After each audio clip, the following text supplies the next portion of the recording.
another episode of Cooking with Tates. I'm Jamie Tate. I'm Ross Tate. We're going to be doing, as our main dish, classic Eggs Benedict.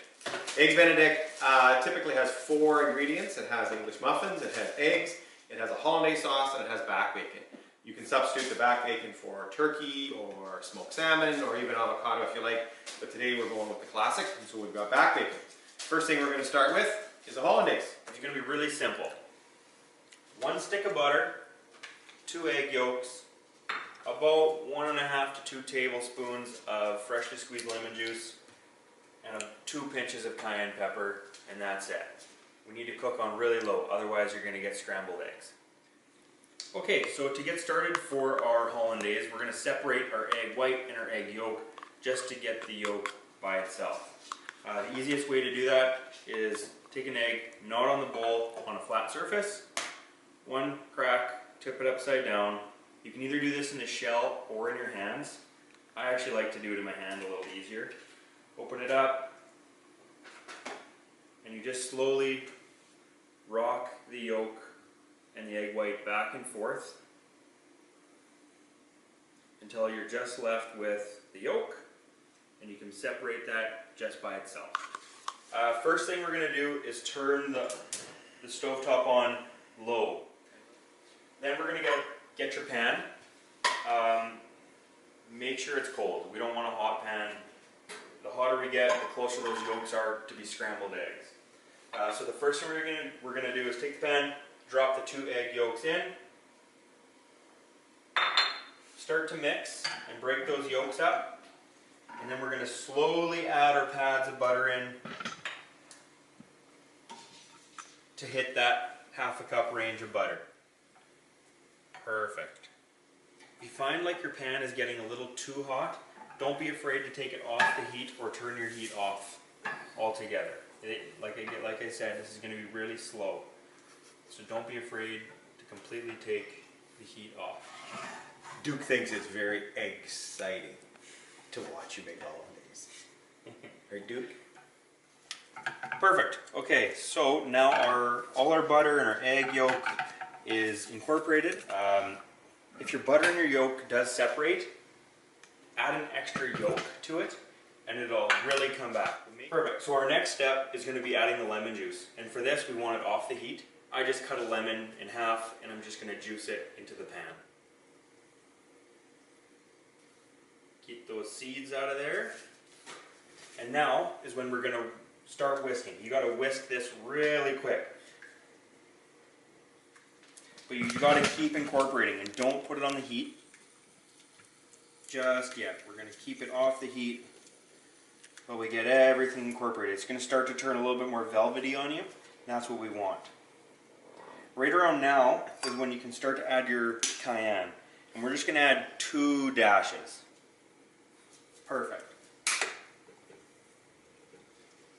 I like where it's at. I'm going to turn my heat off and just keep it on the back burner. Okay, we got the back bacon simmering here, and we're not really wanting to fry it crisp or anything, but we just want to kind of heat it through. You can poach your eggs in a pot. Here I'm using a saute pan. It's a little easier to sort of get your spoon and stuff in there, and you don't need much depth anyway, so we're using this. You can use a thermometer.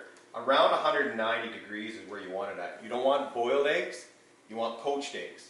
And so about 190 degrees. If it's rolling, that's going to be too hot. And I'm also going to crack the eggs, put them in a ramekin, and then put them in. It has a much nicer presentation the tighter you can keep that egg together. It's still going to taste the same. Lots of times it sort of flails around when you do a poached egg.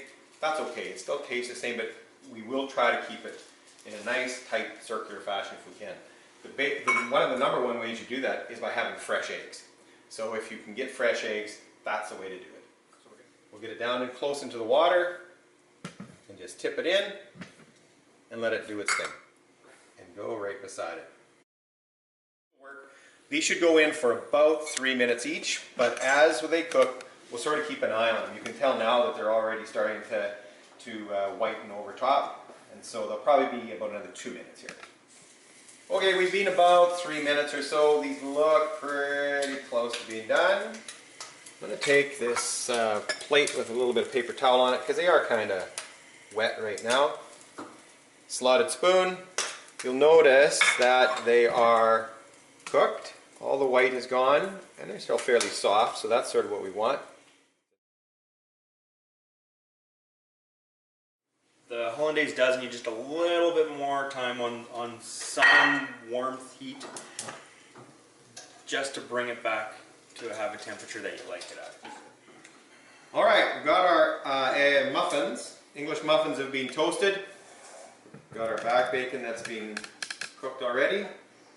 So we're going to go ahead and put a piece of back bacon on each of these. And we're going to slip an egg on top of that. Okay, and then I'm going to go to my eggs. And the second one. And the hollandaise goes on top of that.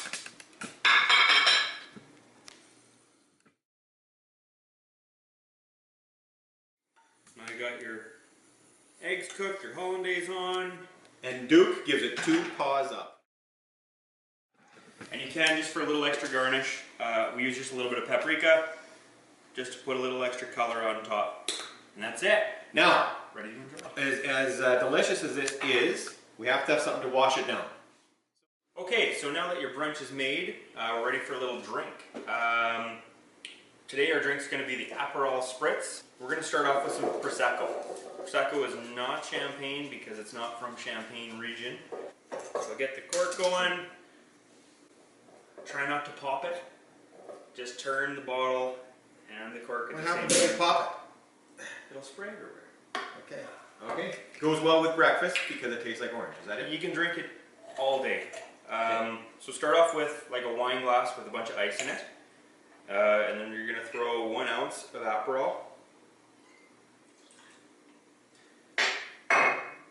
Roughly 2 ounces of Prosecco.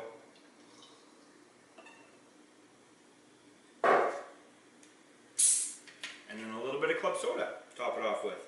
Garnish with an orange slice or some sort of fruit.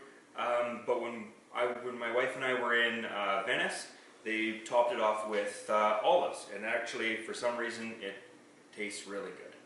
So I'm going to use this as kind of my stir stick, throw it in, and there you go. Aperol Spritz. Or you can take a glass, champagne flute, throw a little bit of fruit in the bottom of it, put in a little splash of orange juice, and top that off with some Prosecco or sparkling wine, whatever you've got, and now you've got a mimosa. Either way, whether you've got the Aperol Spritz or the mimosa, they both go well with brunch or any other kind of breakfast that you've got. So there you have it, that's brunch. I hope you try this at home or some variation of it. I hope you enjoy. Cheers! Cheers! Oh, that's exactly what I was looking for.